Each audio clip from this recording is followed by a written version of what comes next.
Hi everyone, for this part of the recall series, we are going to take a look at the physical cues that we need to train to help encourage our dogs to come into our space during a recall.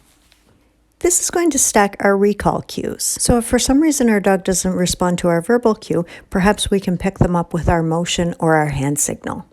The first piece of information we need to give the dogs is helping them understand that pressure off means come towards me. This happens actually very naturally. I have a quick video demonstration here with Reggie that's going to demonstrate pressure on and pressure off. So as soon as I take the pressure off and don't actually face Reggie, he comes right along with me. And then watch when I turn and actually put pressure on. Anytime I actually turn to face Reggie, he actually stops, and if I put too much pressure, he backs out of my space. Now, how many times have you guys seen people trying to catch a loose dog and everybody's moving towards them? More often than not, if you turn and run in the opposite direction, the dog will actually chase you down rather than you trying to catch the dog. So let's take a look at the two physical cues we're going to add into our recall training.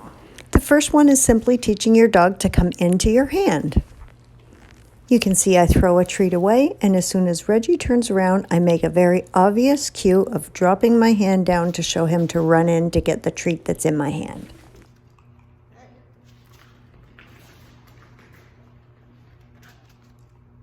You could even be a lot more dramatic with this cue by waving your hand as you put it down or shaking it. Again, anything that'll help grab the dog's attention is the best option. And here you can see I've just changed the position of my body so that Reggie can kind of see it in a different context, as you may be doing this as you run away. This is based on physical cues, so you can see I'm not making any attention-getting sound or using Reggie's name. Here I'm demonstrating the next physical cue, which is going to be pressure off and running away from your dog. As you can see, I'm tossing a treat away, and the reason I'm doing that is because I want for when Reggie reorientates back to me, for him to actually see the pressure off cue of me turning and running.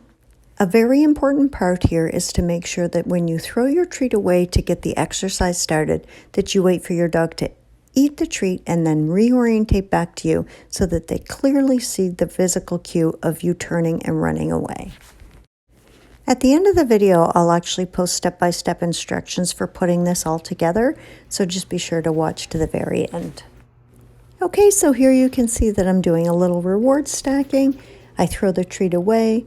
Reggie turns around in time to see my pressure off motion.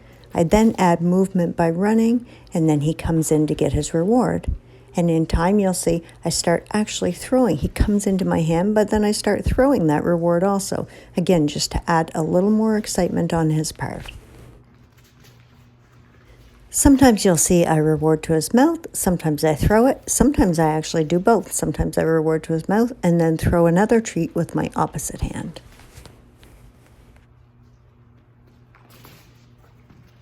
Initially, this should all look very consistent when you're first training it, but then in time we want to add a little variety to keep them guessing. These little turns are fun for the dogs to do, but I am mostly doing it just to keep it in frame for the video. Some dogs will come in and do what I call a bit of a hit and run, so they come in, grab their treat, and take off. So with these dogs, I add a little collar grab in. They come in and get their initial treat. I then take them by the collar and do what's called fine dining, where they get a bunch of rewards very slowly to make it clear that staying with you is a great idea. Okay, so how do we go about training all of this? Training a recall is all about consistency and building up a huge bank of reinforcement. So for week 1, you're going to focus solely on come to hand. You're going to do 1 training session a day of approximately 12 treats each training session for 7 days. For week 2, you're going to work solely on your pressure off exercise.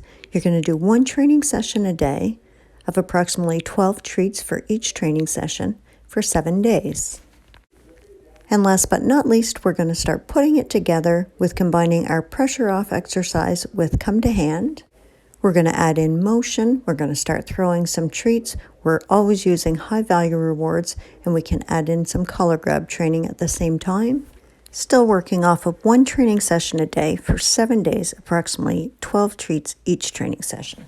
In 3 short weeks, you will have trained 1 minute a day for 21 minutes total and built a bank of 252 high-value rewards towards a really reliable recall using body cues. This will provide you with a great foundation and start to our recall training.